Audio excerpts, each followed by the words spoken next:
In a world full of movie podcasts, here is one more.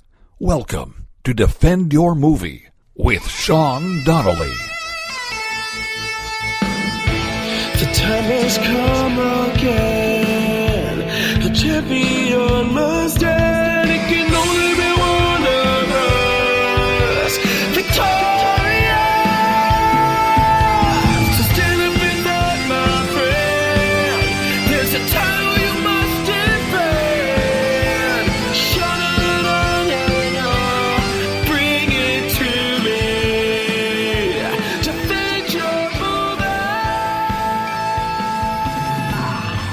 Hello there, everybody, and welcome to another edition of Defend Your Movie. I am your host, Sean Donnelly. I am joined by my awesome co-host, Farah Brooke. Farah, how are you? Oh, doing great. Are you doing Sean. fantastic? Wow.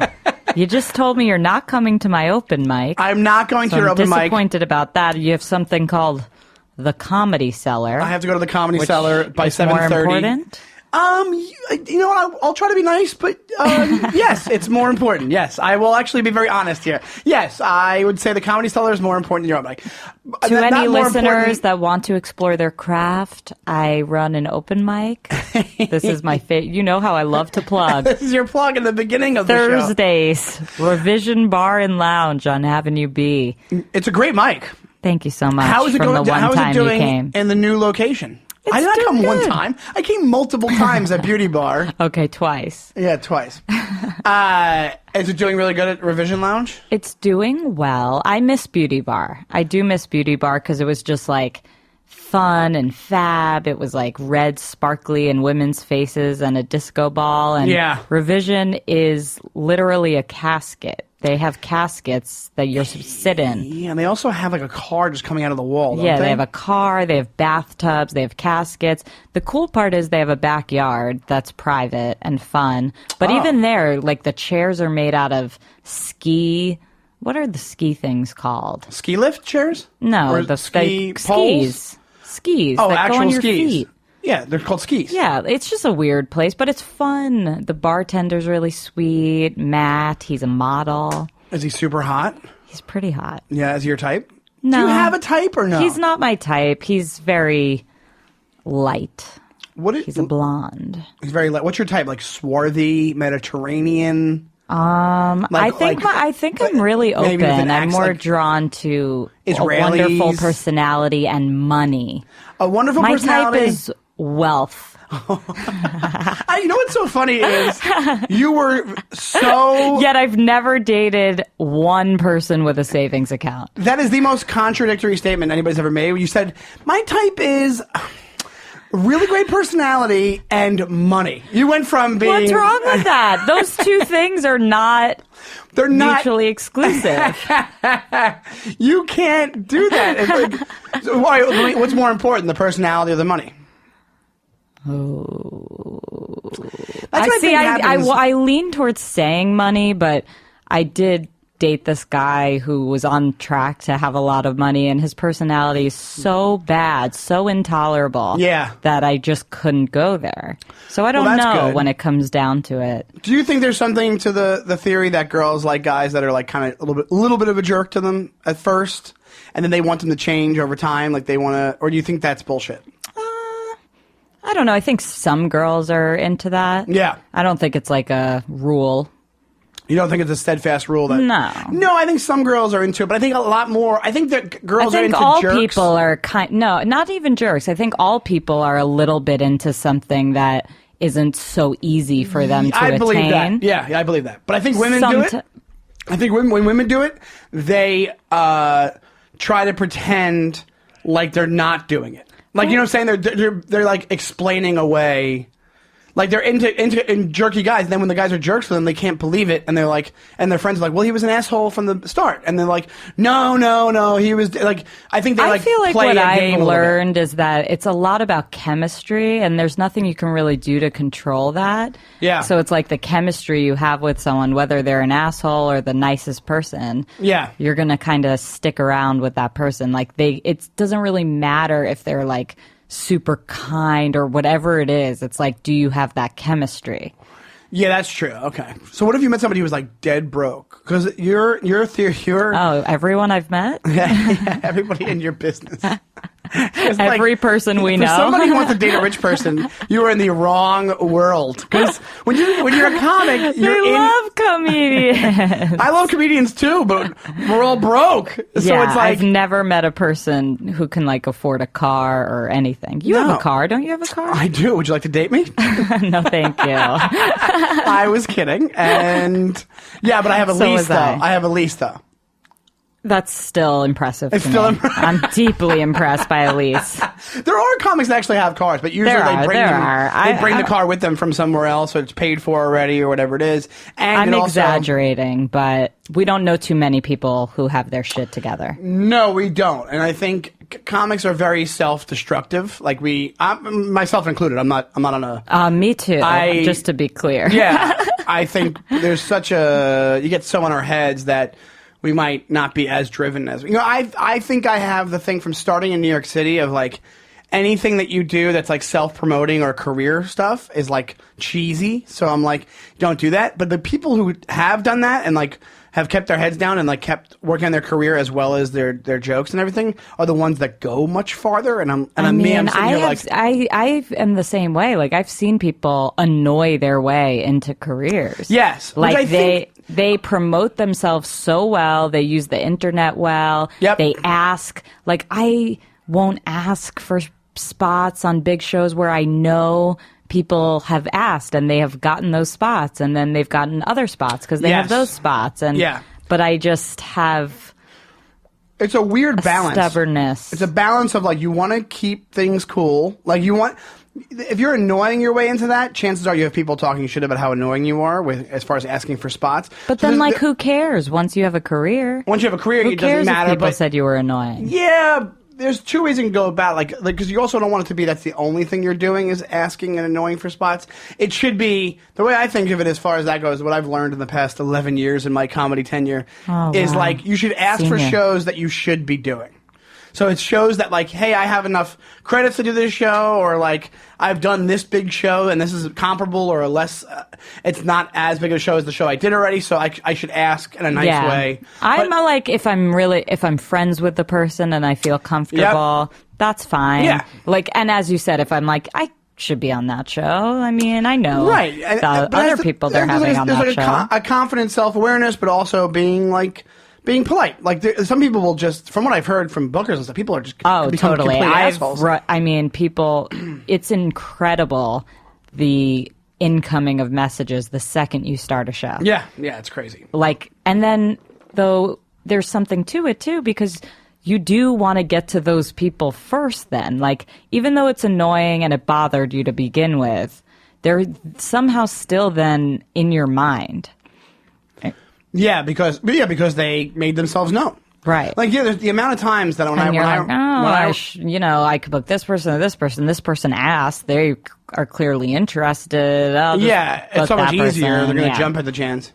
When I had a show, the amount of times, and I think people just think, and then there's the opposite where people are like, oh, you'll just get around to me and you should think of me on your own, which is true in a way, but people's go out of your brain. People, their names, if you don't see somebody, you're not going to book them. And there's so many times that, like, when I was booking a show for a while, like I had like a weekly show, and I would see somebody, I go, oh my God, you're the show. Like, I really didn't think of them, but I would want them to do it. Same. So and there's so many people you want, and then, it's a whole big thing. Happens. But let's get to the movie section of the show. Today is a very big day. We're doing another episode of Finally Sees It, and this week it is Farah Finally Sees It. And it's a biggie. It's a biggie. Alex got very excited about it. I am very excited about it. It's probably my favorite movie of all time. Wow. And I'll tell you why. If it's not, I'll tell you why. I'm excited to hear. I was looking forward to hearing you talk about it. Oh, yeah. The movie we're doing this week is Goodfellas. Bam, bam. Martin Scorsese. Is that You're gonna die. Is that your impression of Goodfellas? Yeah. Show me the money. Show me the money's Jerry Maguire. You're not like, forget about it. Show me the money. What's the big line? Like, you talking to me? No, it's not you talking to me. It's Funny how? That's yeah. When Joe Pesci does. Funny? How am I funny? How am I what do you mean? funny? How am I funny? How the fuck am I funny? That's what he does. That's what he does. What is so fucking funny about me? That's what he does. It was cool to see all these like iconic scenes come to life. Yeah, you saw it them. in context. Yeah. I do. Should I start off with my Joe Pesci impression that I do? I do. Please, an Sean. impression of Joe Pesci doing one line, but it's not from Goodfellas. It's from Casino. And are you ready for it? Sure. Okay. You motherfucker, you! That's my Joe Pesci.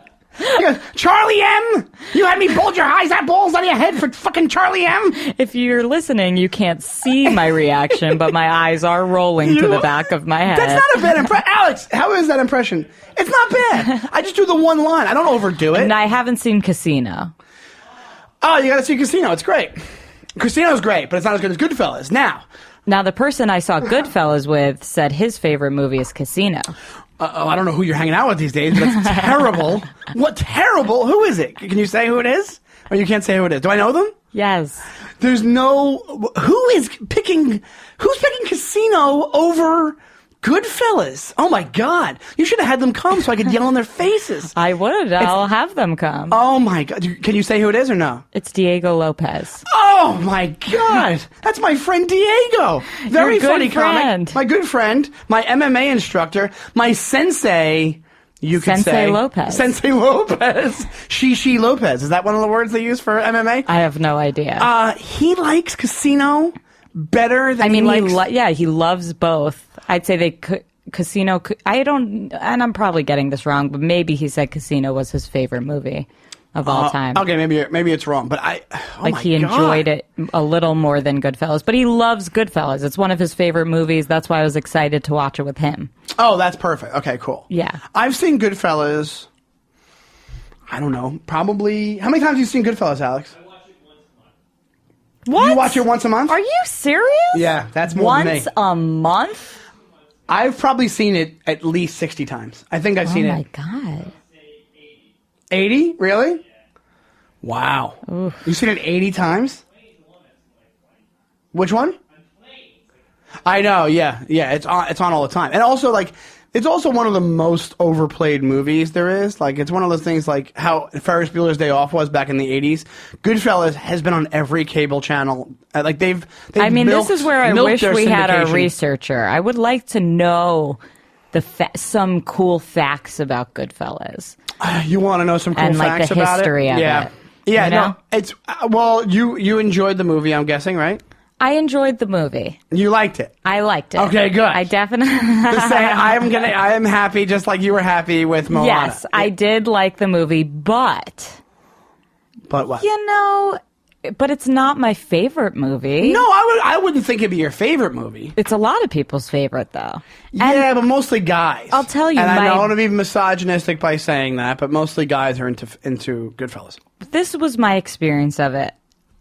I felt like I had seen it before because I had watched Sopranos so much. And Sopranos was a very important show in my family, and I grew up watching Sopranos. I know I've seen every episode of Sopranos. So to me, I was so like, you do like mob stuff? I do. I do, of course. I'm from Long Island. God, I mean, I'm telling you. Once a dog bit my dog, I never saw that dog again. I don't know what, I don't know what's going on. Are you serious? Oh, yes, I'm dead serious. Somehow that dog, passed away. Are you admitting on the podcast that your dad is a mobster and he rubbed out a dog? I'm not saying he did it. I don't think he did. Yeah. Yeah. There's no doubt that dog disappeared. Some other person of interest. Before its expiration, its natural expiration. Yeah, I guess we can talk about that too. When you grow up in New York, I guess mob stuff, it kind of is more close to home because it's where all these movies take place for the most part, and you're dealing with mob. Yes, I knew like the restaurants and the stuff, but the whole thing is, it's just like, it felt like the prelude to Sopranos to me, not in a bad way, but it was, even with so many of the actors being the same, it was a little confusing to me. When I started watching it, I was a little confused. I was like, have I seen this before? Who do I know that person? Right. You got the therapist who's now the girlfriend. You've got this wife. Guy who's in the Karen. mob who's now he's also in the mob, but he's a different person. Then you got this person. Like, it confused me. I was like, have I seen this before? Then I was like, I haven't seen this. But it's like some variation on what I already have seen. So it didn't like blow my mind. And I'm a little jealous of like people's experience seeing Goodfellas for the first time when it came out or before having seen Sopranos or other movies like that, and just having that fresh experience of Goodfellas. I could see that being a mind-blowing, amazing movie at the time. Well, but it did come after... What? It wasn't the first mob movie. No. Godfather was before it. Godfather was before it by which I have 15 not seen. years. You haven't seen Godfather? No. Oh my God, Godfather's so good. No, there was other movies. There's Once Upon a Time in America. There was what's other big ones that came out before Goodfellas? Bronx Tale was after. Bronx Tale was 93 or something. Mean Streets, but Mean Streets that came out what 80. Yeah, Mean Streets was like a prelude to Goodfellas in a way, because it was like, that's where Scorsese got his style pretty much. And De Niro's in that, and Harvey Keitel is in that, who is not in Goodfellas. Yeah, it was cool. It was interesting. It just took me a little organizing at the top to be like, what's happening? What's happening? It's a good point, because you have to see it before you see The Sopranos. Because then you're like, why is his wife Dr. Melfi? Like, right, why? Exactly. But she was incredible in this role, and by the middle of the movie, I was totally in it, and I loved her, and I loved all the people I loved in Sopranos. But it was a little confusing to me, like, and the storylines mirror those storylines. So it was like. It wasn't like not real. Wait, in Sopranos, you mean? Yeah, there are some similar scenes. They're in the restaurant. They're in the bar. They're killing this person because of this. Like, I feel like I'm gonna get a lot of hate from this episode. I was scared to talk about this movie, but I know it came first. It came first, right. So you kind of have to suspend what you know before you watch it. Because you're right, because you have Dr. Melfi, who is Lorraine Bracco, who was in Goodfellas as Karen, the wife. And you also have Frank Vincent, who is in Goodfellas as well, right? Is he in Goodfellas, Frank Vincent? Yeah, he's he's Billy Bats. What am I? Yeah, I don't know their names, but yes. I know there was a lot of crossover. Yeah, Goodfellas. Yeah, Frank Vincent, who he plays. What's his name in Sopranos? He's one of the mob bosses in Sopranos that kills. Yes, he gets his head run over at the end of the whole series. But he is one of the most famous. The Shine Box scene is one of the most. Who you're talking about? When they're in the bar and Joe Pesci stomps on that guy's head. Yeah, that's when Billy they kill Bats. that guy that they're not supposed to kill. That they're not supposed to kill. Right. He's in The Sopranos. Frank Vincent. Yeah. Phil Leotardo. That's who it is. Yeah, that's exactly who it is. So Phil Leotardo. A lot of them were in Sopranos. I mean, also a lot of them. It was a really cool movie to see because a lot of famous people got their start in that movie, even with small like one-liners and stuff. You're like, yeah. Paulie Walnuts from Sopranos is literally he has no lines. He just is one of the guys that throws the mailman into the oven. And what about the guy who he shoots him in the foot?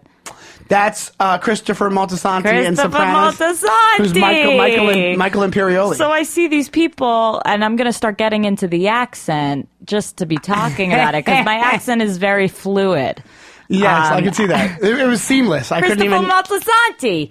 So, he's there, like, he's popping up. All these people, I'm like, Like, it was cool. I enjoyed it. And there were elements that were definitely different and interesting. The whole witness protection spin at the end, that was cool. I hadn't seen something like that. But, I think that's two things. One is, you don't think it ruined... Do you think it ruined it for you, seeing all those people repeated? A little when they were bit. Younger, it ruined, it didn't ruin it, but I'm envious of someone who hasn't seen Sopranos who would watch that with a freshness that I didn't have. I also think that I know I do this all the time as far as guy movies and girl movies go, but you do. I do it. But here's the thing, though.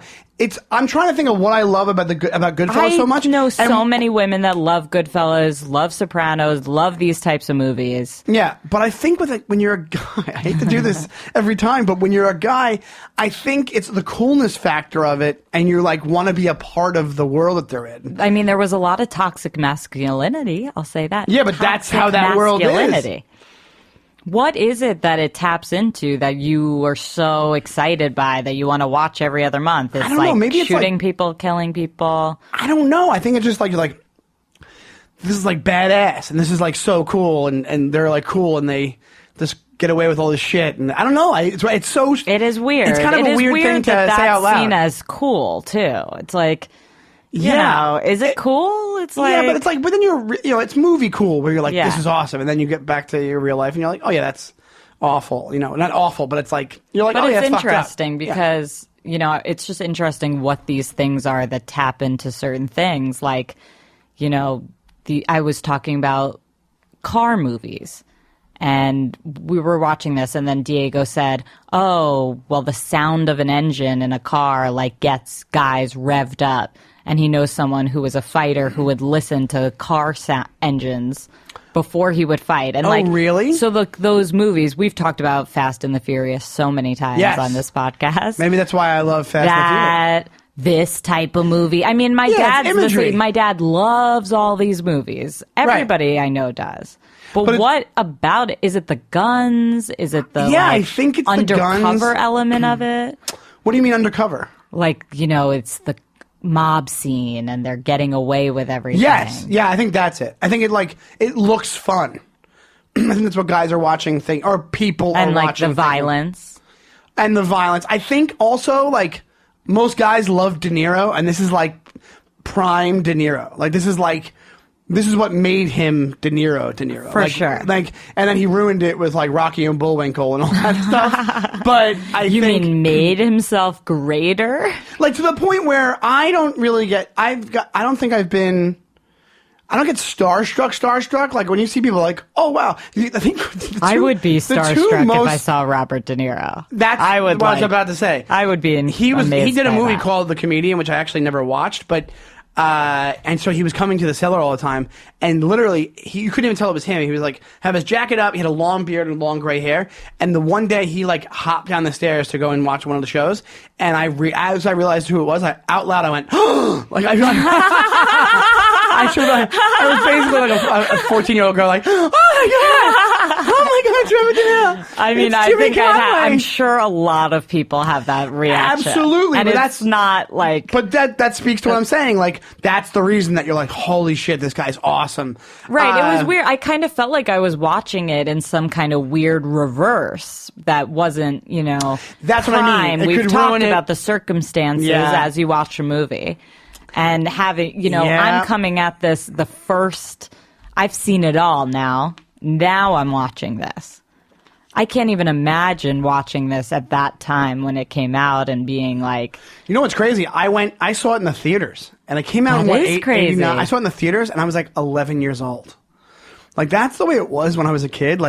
My dad, he took me to Lethal Weapon 2 and I was 12 or something. And there was boobs in that and cursing and murders and I used to just watch. We would go to my dad would take me to whatever R-rated movie. I went to saw a movie called The Blood of Heroes. We were the only ones in the theater, and it was about this futuristic game where they play football with a dog skull, and it was all really messed up. I went to see Pulp Fiction when I was 15, which is doesn't sound that bad, but there's if the rape scene in Pulp Fiction is really messes you up when you're 15. Of course, the things you see when you're young, it's they leave a big mark. I was strictly censored. I wasn't allowed to see anything. You weren't allowed to see any. What was the craziest thing you saw as a kid? I remember I begged and cried and screamed for my dad to take me to Jurassic Park.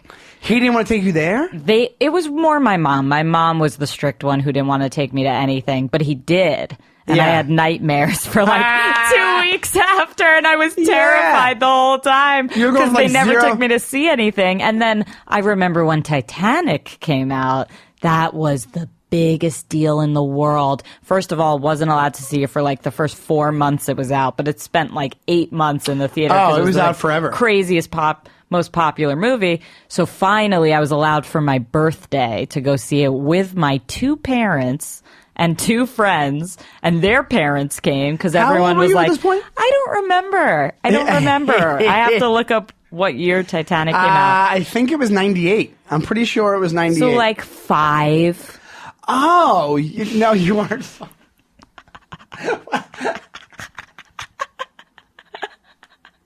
You weren't far off. You were. All right, we're not going to figure out your age on the podcast, but that's. Anytime you give me an age answer, I think you're telling the truth and I believe you, and I go, oh, okay, wait. Right. So, you're like, oh, the parents sound reasonable. It's a little much. Now I can only get off in a car on a boat. That's the only way I can come. Where the fuck did that come from? Titanic. Oh, okay. The hand on the car. This was like the most iconic. I mean, since I was so censored, I hadn't seen anything. I see this hand come down on the car window, and as a little kid, I just lost my shit over that. And they drew her naked. Yeah. I was like, when a man loves you, he draws you naked. Just force everybody to draw you naked. Everything I know about love is from Titanic. And then he dies and you live. Yeah. And then you find a necklace at the bottom of the sea. Yes. That's ironic. You need a boat to come. A car on a boat. Goodfellas is my favorite, so I need De Niro and just a mafia hat. I need to be... Well, I love the scene where... she's pissed. That guy kind of bothered her, so he runs over and hits him in the face with the gun. Filmed in Long Island. I think it was filmed in Massapequa. Of course it was. Of course it was. I mean, she's supposed growing to live up in Long Island, I got bottles thrown at me out windows. People don't really realize Long Island is the same as New Jersey in these movies. Or were they in Brooklyn? No, they were in Queens and Brooklyn. Yeah. I mean, my dad's and she's supposed from to be Queens, from Five Towns. She's supposed to be from like Lawrence or whatever that she's from. Right. They say she's a Jew broad. Yeah, she's a Jew broad. She goes, you believe that? A Jew broad. Prejudice against Italians. Right. And then she goes, it's kind of weird, but it turned me on. Oh my God. Good thing you didn't see this when you were little, because then the only way you could get off is if somebody pistol whips somebody in front of you. You're like, I'll have sex with you, but only if you go pistol whip that guy. I mean, it's not that far from that. That's funny. That's one of the greatest scenes when he walks over. Yeah. He goes, what do you want, butt? What does he say again, Alex? He goes, what does he say? I think what it taps into for the men, now that I'm talking about that scene, I'm thinking about it more, is that idea that no one's going to fuck with me. I think that plays a big part. It plays into your tough guy No one's going to fuck with me. Yes, right. I think that's what guys want to feel. And you're like, oh, I'm that guy. Right. And the whole element that they can't be fucked with, and who's the, what do they call them? Who's made, who gets made, and this and that. And this whole like idea you'll be protected by these other people and a lot of money. Now you want to hear a couple of crazy facts about the movie? Do you want to hear it? Remember of course. And if you haven't seen Goodfellas by the time you listen to this, then fuck you. Go watch it. Why are you listening to this? Go watch the movie. Tommy, with Joe Pesci, he gets killed, right? He gets shot. I guess so. He walks I honestly in, can't. They tell him he's going to be made. Yes. And then he walks in and he sees the plastic on the floor and he goes, oh, and then he gets shot, right? It's a great scene. It's a great scene. In real life, the guy who did it, they couldn't tell you in the movie because it was all going on at the time. Do you know who actually did it? John Gotti. John Gotti's the guy who actually killed that guy in real life. That guy, Tommy, whatever his name is. I thought you'd be way more impressed by that fact. Farah does not care. Well, no, I really don't care about these like men that kill each other. I just, whatever. But you don't think it's crazy that it's John Gotti? You know who that is? I do, and I mean, I barely really know who he is. Okay. I do, but here's the thing that it also reminds me why this is such an incredible movie. Why? Is that it is based on real stuff. Oh, 100%. And that's something that Sopranos, yes, in the same way, but this was like, this is based on a true story, and this is that would blow my mind. Yeah, if I saw that, and it did. I want to be clear. I did love this movie. You did. You did love it. I did. It was just an interesting experience from my position. They had to tamper things down. The real Robert De Niro plays Jimmy Conway in this movie. The real Jimmy Conway was way more brutal. He used to not only kill people, he would kill their families and their kids and stuff. Yeah. And for the movie, they just dialed it back because they made him likable. Even compared to Sopranos, I felt like this movie was tame. It was. Well, also Sopranos, you can't really compare them because Sopranos gives you so much. You have to develop those characters so much more. For so many seasons and so many things. But like the violence in Sopranos hits.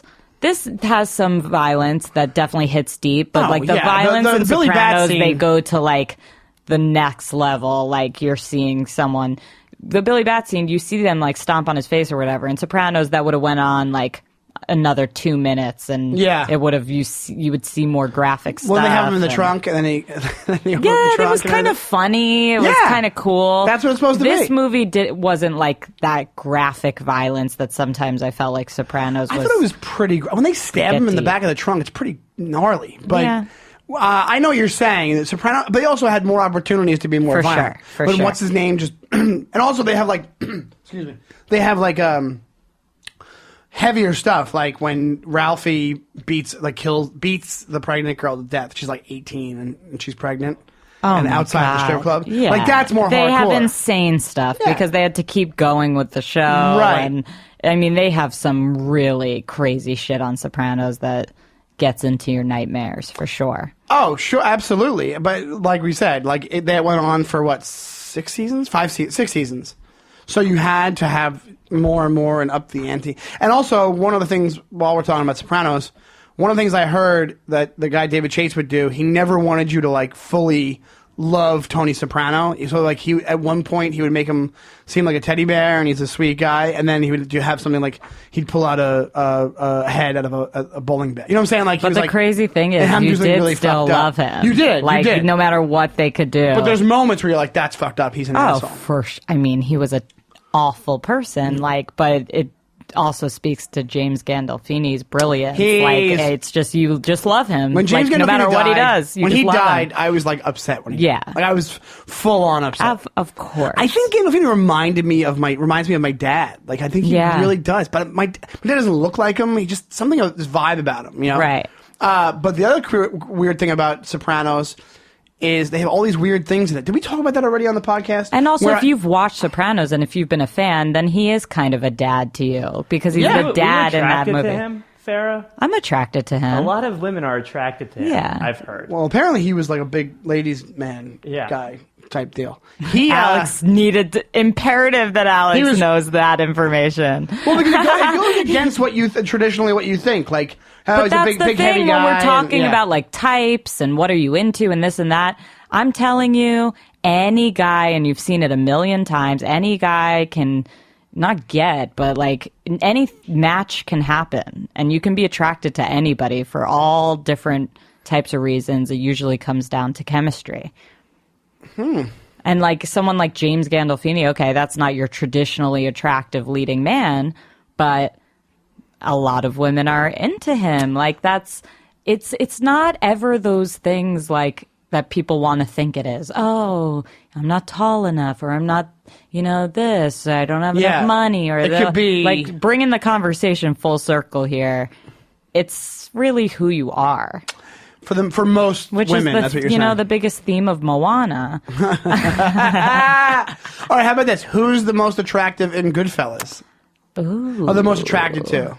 Also, I think the Goodfellas passes what's it called? The Bechdel Test or something? The Bechdel Test? Bechdel Test? I think it passes it. Where? When?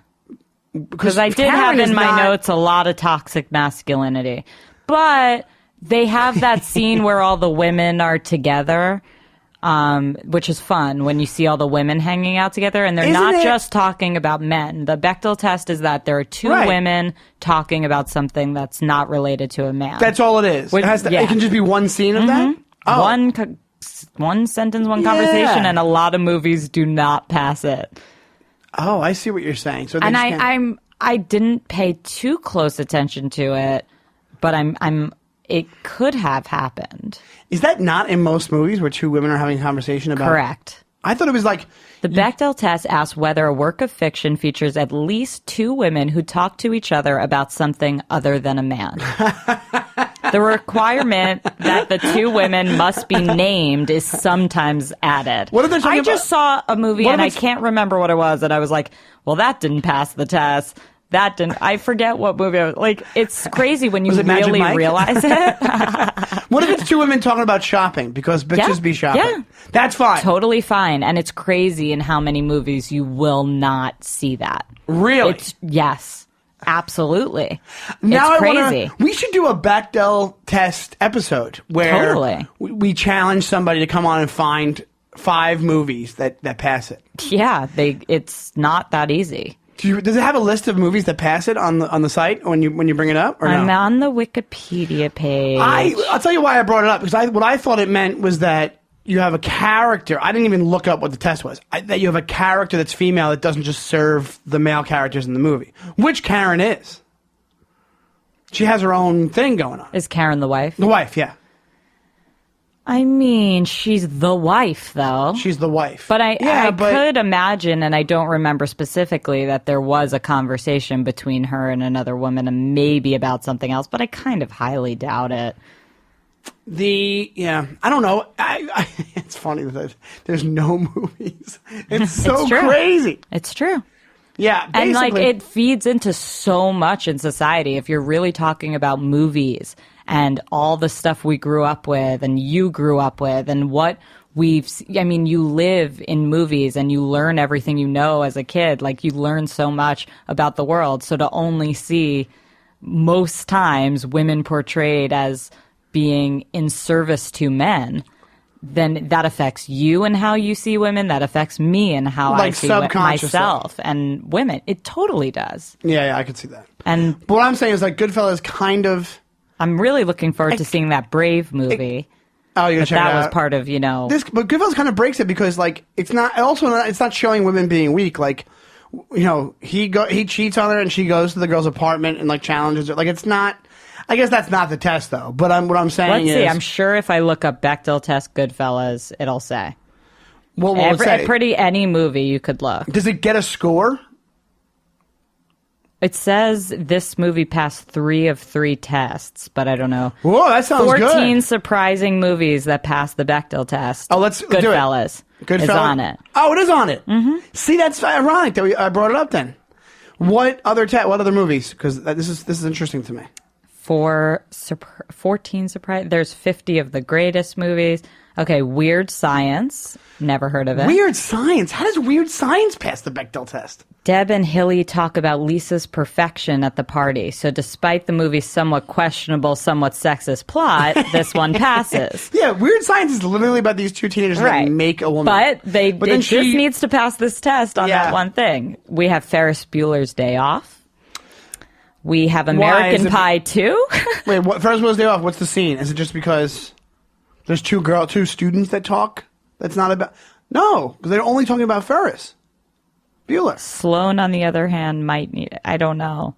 Sure, Matthew Broderick's character is the star of this movie, but Ferris isn't central to all of Jeannie and Mrs. Bueller's chats.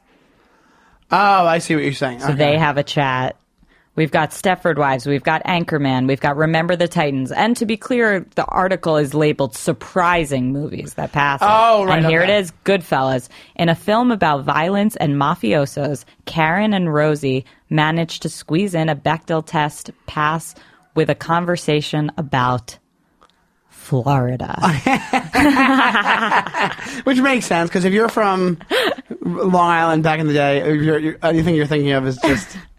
You're thinking of Florida. Long Island and Florida, they do get along well. That's where most people from Long Island go. Absolutely. My grandparents are down there right now. Are they? Of course. They live down there? Yes, they do. They made the transition. They started as winter birds. I did Tampa, Florida, and every time I go, I meet people from New York City. And they're like, yeah, we moved down here a couple years ago. Yeah. It's just a logical thing for them. Yeah. I mean, what you said about Goodfellas, though, is right. Like, she is a layered character, which is appreciated. And even though she's obviously like the wife and a lot has to do with her relationship with him, she has a lot of layers and interesting things. And you see her struggle wanting to leave him, but wanting to stay with him. I think it was really cool when she was like, oh, so she should get everything? Like, why should she get it? Yeah. And then she's like, no, I'm going to stay as long as I can stay. And the whole thing with the other girlfriend. What'd you think of the scene with where he wakes up and the gun's in his face? Loved it. Loved it? Yeah. I loved that. It was so cool. It was great. Yeah, when he talks and that's her down. the thing. Like, she has a lot of power over him, which is fun to see. She does have a lot of power over him. She does. But you know, Henry Hill, that guy, he would get death threats all the time. And he was on Howard Stern. There was when Howard Stern had a TV show, there was an episode where he drove around with Henry Hill. Which I used to watch as a kid. Yeah, it was great. That's so funny. I would watch that. You could watch Jurassic Park, but you could watch Howard Stern. They're like, no Jurassic Park, but here's Howard Stern. My mom is Howard Stern's #1 fan. Did I ever tell you my story about Alex says he's #1 fan? My mom it's bizarre. I was a huge Howard Stern fan, and I one time I bought Private Parts, but I bought Miss America right when it came out, the second book, and I went to get it signed in Long Island at the Barnes & Noble on Carl Place or whatever it was. There was a big Barnes & Noble. And it was like a 2.5-hour line, and I'm waiting online. And then I finally get into the Barnes & Noble, like on the line, you know. You're such a nerd. I know. And there's the woman there that's setting up the books to be signed. Now, granted, she knows everybody's been in this line for 2.5 hours. Oh, and it brutal. just so happens, it's my friend from high school, it's his mom. And she literally turns to me. She grabs my book and sets it up, and she goes, Sean, you don't really like this guy, do you? And I go, I just waited online for 2.5 hours. What do you think, lady? I'm dehydrated. I'm tired. And you're asking me, I'm like, fuck you. How old were you? This is the saddest story I've ever heard. I was probably like 16 or 17 or something.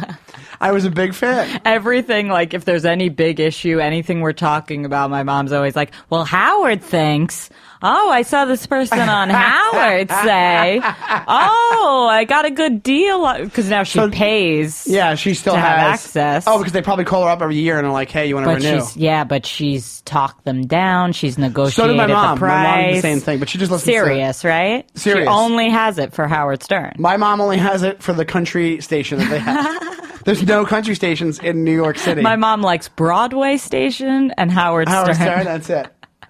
You should tell your mom. I have my own radio show on Sirius. It's called Celebrate. She could listen to that. Me and Brendan Ayer do it. I'll try to tell her. You've been on it. She hasn't listened to this podcast, so it's unlikely that she's going to get to that. But I think Celebrate's kind of near the Howard channel. I think it's only a couple of channels away. All right, so she might hit it by mistake. She might, she might bump the radio and just by chance be like, oh yeah, I think I heard something about that. But no, yeah, basically, yeah, I was a huge fan. And then, like, it kind of fits back into what we're talking about because I was a huge Stern fan when I was younger. I wanted to be a movie director when I was little. Like, I would set things up. I was in a group, and this is to make me more of a nerd. I was in a group in high school called YFA, which stood for Young Filmmakers of America.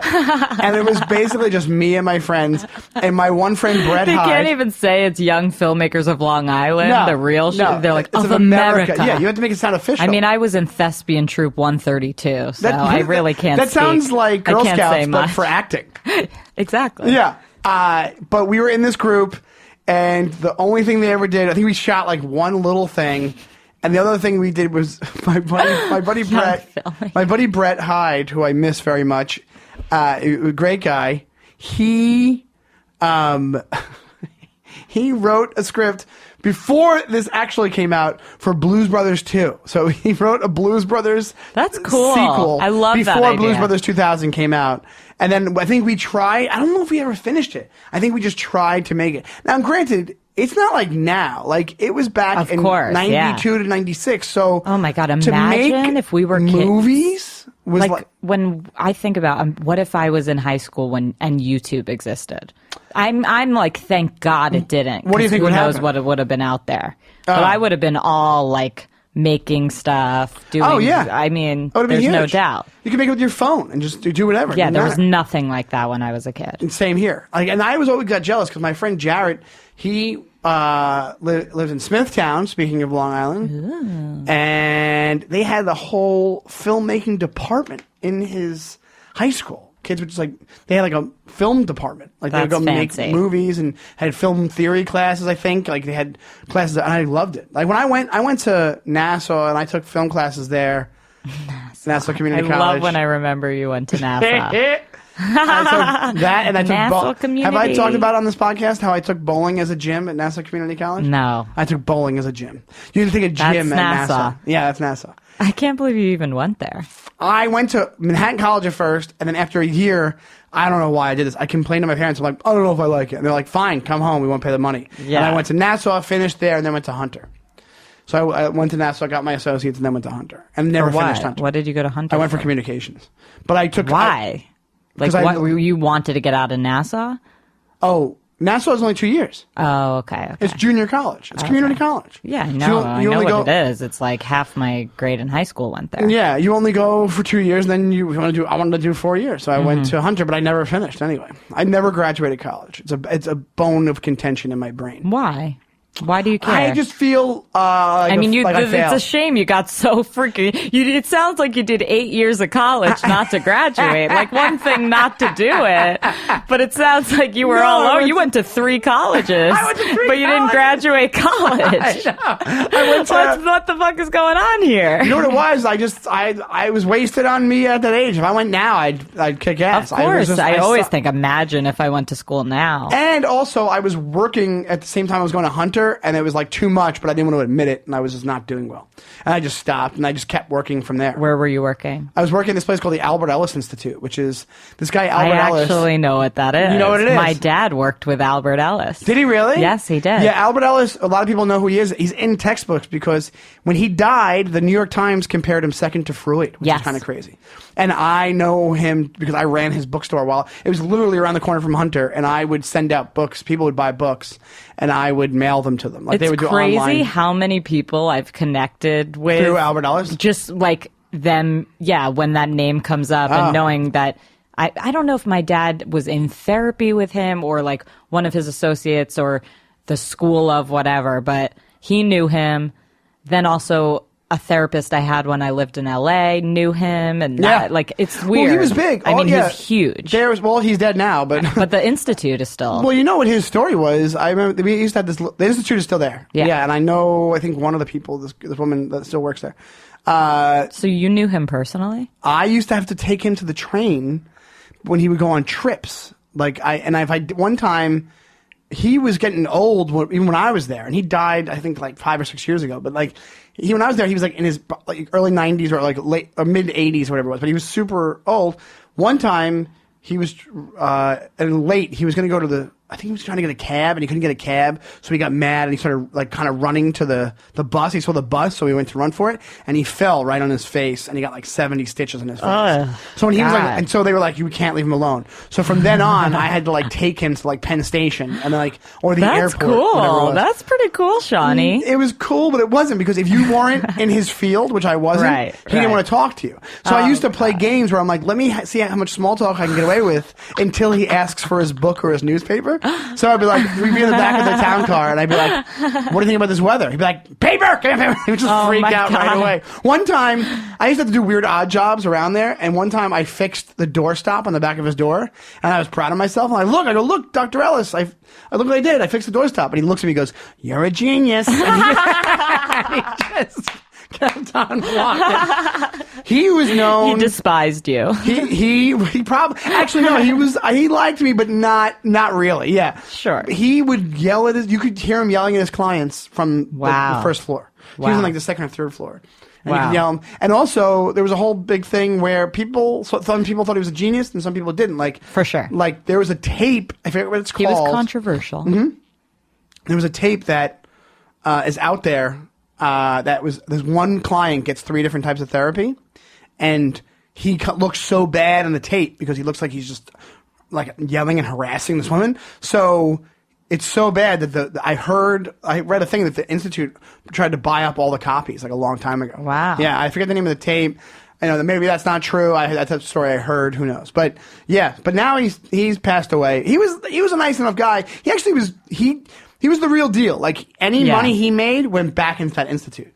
So like that guy could have been a multi-millionaire, but he didn't. He had like a Casio watch. He would dress in like Kohl's, like flannel shirts and stuff. Yeah. And then when he didn't take part of his salary or something, so that all people who worked there they could have a Christmas bonus. Oh, so he was like a good guy. That. I don't know. We got so off track. Is he single? Yeah, you can make love to him on a boat, in a car, on the boat, while he draws you naked. Which is Albert Ellis. That would be the creepiest thing in the world. Just 90-year-old, 100-year-old Albert Ellis just drawing Farah. That is, I don't even want to finish that sentence. I'm so creeped out by it. No. Backtrack. So, Goodfellas. To recap, we got to go back to Goodfellas here, then we'll finish up. Goodfellas, you loved it. I loved it. Would you see? This is the thing. Loving it's great. The way in your voice, what I hear is, I wouldn't watch it again. No. And the reason why it's a problem for guys like me and Alex is because we've both watched it like so many times. That's one of those movies that but maybe if I watched it again, I would enjoy it even more. Like sometimes that happens with movies. Like, I think knowing that this is like this huge iconic movie, you've seen it 60 times, and then watching it, I was like, okay, it was a good movie. It didn't blow my mind. I felt like I had seen a lot of it before, having seen Sopranos, blah, blah, blah. But you weren't, it wasn't to the point where you were like, oh my God, this is on again, I'm leaving it on. No, and maybe it was the circumstances I was watching it in. I don't know, but I was just a little, like... little bit underwhelmed. It's kind of crazy how much and movies are a victim a of faux time. pas to say you didn't love Goodfellas. It is, but I kind of, I respect it. You have an opinion, and I am just interested. But I just think by like this point, it's been done so many times. That same trope. It's a little like but that's why you have to watch it back when it came out because. This is what they're all basing their stuff off of. Right. You know what I'm saying? This or There's Godfather, though. No, this. The Godfather was an epic... Godfather was like Gone with the Wind, but with the mob. Right, you know what I'm saying? Right. Godfather was like this epic like story of the family and its loyalty and it's over generations, and especially with the second one and back in Italy and all that kind of stuff. This was like modern Scorsese, so Scorsese style of movie became a genre basically. Like you look at stuff like you look at Tarantino, you look at stuff like 2 Days in the Valley, which came out and was trying to be like very Tarantino-esque and Scorsese-esque. Like they inspired a generation of filmmakers, and so did other ones too. Coppola did as well, but in a way of more of in a technical way. Scorsese has that like.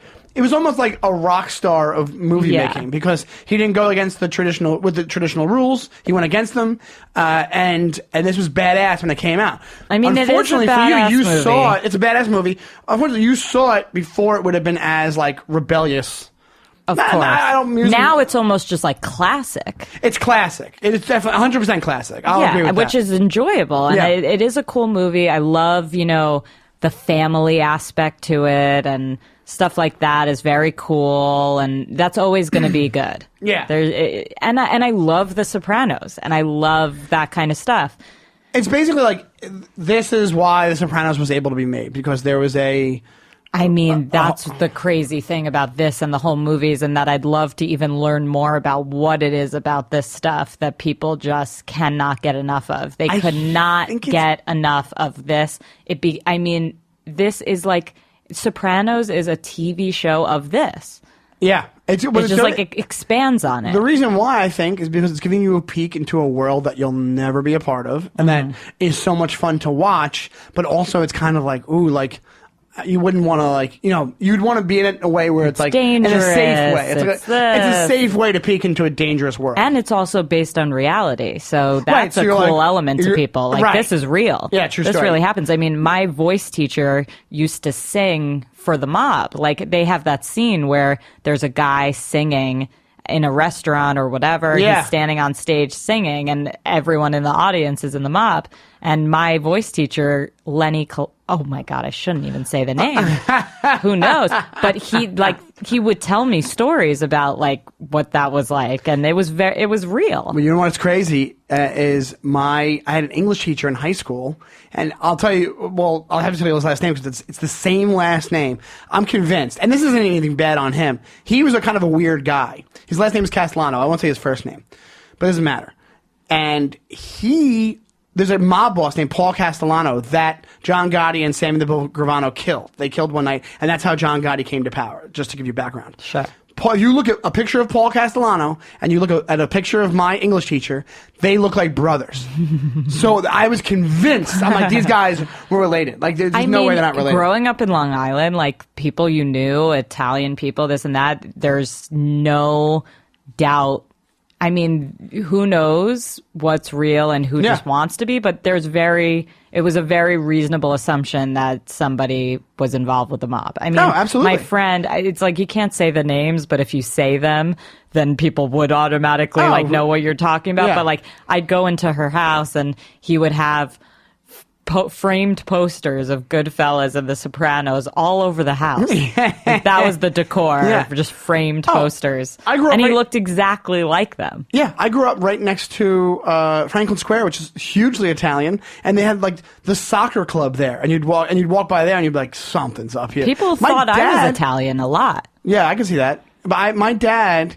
We used to go to OTB. He used to go to the racetrack all the time. And he'd go to OTB. He got into a fight with like a mob guy once in OTB. It's scary. The guy stole his spot. And he's like, hey, this is my spot. And he goes, whoa, take it back. And the guy challenged him to a fight. And then one of the guy's friends was like, kick his ass, Sonny. Like, that's what he said. And I'm like, that's a mob name. Sonny is a mob name. And my dad goes, Sonny? That's your name? And then they got into it for a couple minutes. And then I guess nothing happened. I think it was like crisis averted. But there was like, I had friends who have stories about like in Limbrook, there used to be a place, I don't know the name of it, where two of my friends, I used to skateboard in high school, and they were skating at Limbrook train station. They walked over to this deli they never went to before. They walked in, there was like 3 things on the shelves, and they were like, hey, do you guys have like drinks? And the guys look at them, they go, get the fuck out of here. So it was like a front for something. First of all, I'm convinced most businesses are fronts. I learned that from Breaking Bad. But in my town, the real Italian restaurants are all mob run, and they're incredible. And they're amazing. And it's the best food you've ever tasted in your life, and they don't try to hide what's going on there. Not even close. Well, I'm glad that you enjoyed it. I'm sad that you probably wouldn't watch it again, but I'm glad. I'll watch it with you. Okay, we'll watch it together. We have a lot of things we need to watch. I know, we totally do. This was a fun episode. We have to go because Alex has to get out of here. And we've been here for a while. Is there anything you would like to plug, Farah? I know this is your favorite part. You did a preemptive plug I already early. did my preemptive plug, and tell them about when we're going to be in the Hamptons, baby. You guys have to come out and see us in the Hamptons. It'll be a huge party. August 5th, me and Farah will be in the Hamptons doing a show at the West Hampton Yacht Squadron. But to be honest, I think it's only members that go to that show. So Sorry, you can't go to that show. Never mind. But I'm glad that we're working together. Get a membership. Also, I will be next weekend. I will be at Vermont, July 13th to the 15th, Vermont Comedy Club. I'm there for 5 shows. It's going to be awesome. Please come out if you're in the area. And yeah, as far as podcast stuff goes, we have an email. It's defendyourmovie@gmail.com. Also, we have a Twitter. It's @defendyourmovie. Hashtag #defendyourmovie on Instagram and Twitter. Let us know what movies you would defend.